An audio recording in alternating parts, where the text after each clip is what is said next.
Okay, so in preceding videos, we talked about generally accepted accounting principles, or as they're otherwise known as GAAP. And what we said was that generally accepted accounting principles are the principles, rules, and assumptions that collectively establish a coherent framework for acceptable financial accounting practices.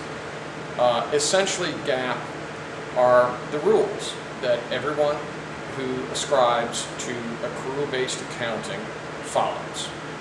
Okay. Now, as I mentioned, there are about 10 principles and assumptions that we are going to keep in mind throughout these videos. And in fact, you should keep in mind throughout the first year of your accounting. Every exercise that you run into, every scenario you run into, you really should review that exercise in terms of the principles and the assumptions that might be involved. Okay. So the first principle is called the revenue recognition principle. And in accrual-based accounting, the revenue recognition principle says that you recognize revenues when the earnings process is substantively complete. Now, the Security and Exchange Commission Staff Accounting Bulletin 101 says that a revenue can be recognized when 4 criteria are met, and we've discussed this before. Persuasive evidence of the existence of an agreement between the principal parties. Goods have been transferred or substantively transferred, meaning most of the goods have been transferred, or the services have been provided, or most of the services have been provided. The seller's costs are fixed, and there's reasonable likelihood of receiving payment. If those 4 criteria are met, you can record or recognize the revenue. Okay, so that's revenue recognition.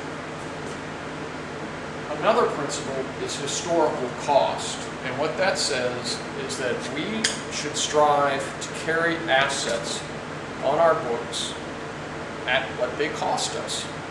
Now, like all things in accounting, there are some exceptions here. Let's say I'm a computer company, Mike's Computer Stores, and I bought 20 years ago, let's say $10,000 worth of Commodore 64 computers, let's say at $1,000 a pop. Okay. And let's say I've sold all but one of them. One of them is still sitting on my shelf, and I've forgotten completely about it. Okay. And then one day during inventory, I discover it. So I'm carrying that on my books at what it cost me, $1,000. Do you think that's accurate?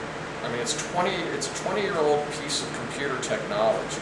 Do you think $1,000 is what I could actually sell it for? Probably not. I could probably get $10 for it. So, in that case, I have to use something called the lower of cost or market. So I'm going to have to adjust that asset down by $990 to accommodate the lower of cost or market requirement. So what I would do is I would, 2 ways I could do it. I could debit costs of goods sold for $990, and I could credit merchandise inventory for $990, and that would bring the balance down to 10. Or, and this is the way I think I would do it, I would debit an account called loss due to markdown on merchandise inventory due to obsolescence for $990 and credit merchandise inventory for $990. If I did it the first way and I debited cost of goods sold, it's a little misleading because cost of goods sold is the cost of the goods that I've actually sold in that period, my cost. Well, I haven't sold that. I didn't sell that computer, okay? So I would do it the second way. So that's a historical cost. Historical cost, also there's kind of another exception to the historical cost, and that's you encounter sometimes when you pay more for an asset than you should. So the scenario I'm thinking about is, let's say there's a truck that I wanted for delivery purpose, and that the market value is $10,000, and I paid $15,000 for it. Okay, so my cost is $15,000, right? But the market value is 10. So what I would do in that case is I would debit an account. Like I said, the market value is 10, lower of cost of market says, even though it cost me 15, and I'm tempted, debit truck for 15,000, credit, say, cash for 15,000, lower, in recognition and accommodation of historical cost, the historical cost principle. The lower of cost or market says that no. Market was lower at 10,000, so I'm going to carry that asset at 10,000. So I'm going to debit truck for 10,000. I'm going to credit cash for 15. Now I got to debit some other asset account for $5,000, and that other account is called goodwill.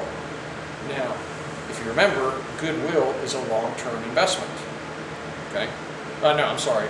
Goodwill is, yes, it's a long-term investment.